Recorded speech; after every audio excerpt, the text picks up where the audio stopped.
നമസ്കാരം. Raf talk ഫുട്ബോളിലേക്ക് അവർക്കും സ്വാഗതം. യുവേഫ ചാമ്പ്യൻസ് ലീഗിൻ്റെ ക്വാർട്ടർ ഫൈനൽ രണ്ടാം പാദ മത്സരത്തിൽ ഇന്ന് അത്ലറ്റിക്കോ മാഡ്രിഡിനെ നേരിടാൻ മെട്രോപൊളിറ്റനോയിൽ ഇറങ്ങുമ്പോൾ അപ്രതീക്ഷിതമായ ചില നീക്കങ്ങൾ നടത്തിയിരിക്കാൻ FC ബാഴ്സലോണ. ഒന്ന്, കളിക്കളത്തിൽ പ്ലേയിങ് 11 മാറ്റം വരുത്താനുള്ള സാധ്യത.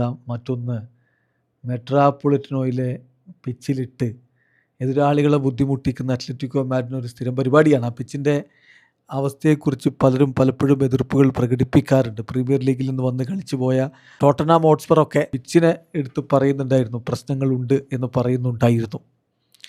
അപ്പോൾ ഈ ഒരു സാഹചര്യത്തിൽ ബാഴ്സലോണ അതിനെതിരെ നീക്കം നടത്തിയിട്ടുണ്ട്. പിച്ചിലിട്ട് അങ്ങനെ പണി തരണ്ട, അതിനുള്ള പ്രിക്കോഷൻ ബാഴ്സി തവണ എടുത്തിട്ടുണ്ട്.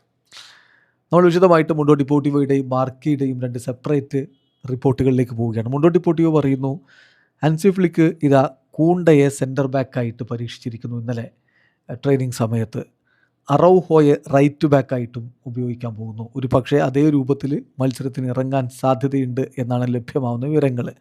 അങ്ങനെയെങ്കിൽ അവരുടെ ഒരു സ്റ്റാർട്ടിംഗ് 11 മുണ്ടോ ഡിപ്പോർട്ടിവോ റിപ്പോർട്ട് ചെയ്യുന്നത്. ഇന്നലെ ട്രെയിനിങ്ങിൽ കോച്ച് പരീക്ഷിച്ച സ്റ്റാർട്ടിംഗ് 11 ഇങ്ങനെയാണ്. ഗോൾ കീപ്പർ ജോയൻ ഗാർഷ്യ, ഡിഫൻസിൽ Araujo, Kounde, Gerard Martin, Cancelo, പിന്നെ എറിക്, പെഡ്രി, ഓൾമോ എന്നിവർ മധ്യനിരയിൽ, ലാമിനെ യമാലും ലെവൻഡോസ്കിയും റാഷ്ഫോർഡും മുന്നേറ്റത്തിൽ. ഈ രൂപത്തിലാണ് ഇന്നലെ അദ്ദേഹം ട്രെയിനിങ്ങിൽ ടീമിനെ ഇറക്കിയിട്ടുള്ളത്.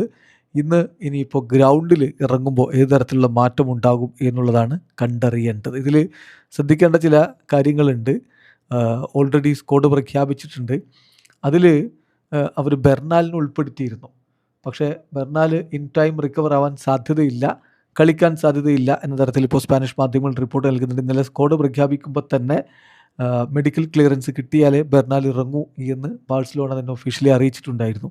ഏതായാലും സ്ക്വാഡ് ഇങ്ങനെയാണ്. ജോയൻ ഗാർഷ്യ, ഷെസ്നി, കൊച്ചൻ എന്നിവർ ഗോൾ കീപ്പർമാരായിട്ടും, Cancelo, Balde, Ronaldo Araujo, Gerard Martin, Kounde, Eric, Cortes, Xavi Espart എന്നിവർ ഡിഫൻഡർമാരായിട്ടും, Gavi, Pedri, Fermin, Casado, Olmo, Frenkie de Jong, Bernal, Toni എന്നിവർ മധ്യനിരയിലും. അതിലാണ് ബെർണാലിൻ്റെ കാര്യത്തിൽ ഇപ്പോൾ സംശയങ്ങളുള്ളത്. മുന്നേറ്റത്തിൽ ഫെറാനും ലെവൻഡോസ്കിയും ലാമിനെ യമാലും റാഷ്ഫോർഡും റൂണിയും. ഇതാണ് പ്രഖ്യാപിച്ചിട്ടുള്ള സ്ക്വാഡ്. എന്തായാലും അതിൽ ആരൊക്കെ ഇറക്കുന്നത് കണ്ടറിയണം. മുണ്ടോ ഡിപ്പോർട്ടിവോ നൽകിയിട്ടുള്ള സൂചന അനുസരിച്ച് കാര്യം വളരെ വ്യക്തവുമാണ് ആരൊക്കെ ഇറങ്ങും എന്നുള്ളതിൽ.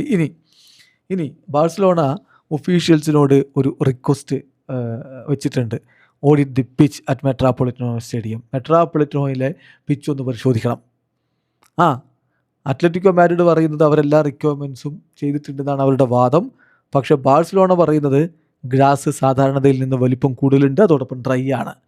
Grass is too tall and dry. ഇതാണ് ബാഴ്സ പറയുന്നത്. ബാഴ്സ ഇപ്പോൾ യുവേഫയുടെ അധികൃതരോട് അത് പിച്ച് പരിശോധിക്കണം എന്നാവശ്യപ്പെട്ടിരിക്കുകയാണ്. UEFA will take action before the match if that is the case. ഇപ്പോൾ ബാഴ്സ പറയുന്ന പോലെയാണ് കാര്യങ്ങളെങ്കിൽ യുവേഫ തീർച്ചയായിട്ടും മത്സരത്തിന് മുമ്പ് അത് ശരിയാക്കാൻ വേണ്ടിയിട്ടുള്ള ആക്ഷൻസ് എടുക്കും എന്ന് മാർക്ക, മാഡ്രിഡ് മാധ്യമമായിട്ടുള്ള മാർക്ക റിപ്പോർട്ട് ചെയ്യുന്നു. വീഡിയോ അവസാനിക്കുന്നു. ഫുട്ബോൾ ലോകത്തെ കൂടുതൽ വിശേഷങ്ങളുമായി റാഫ് ടോക്സിൽ എത്താം.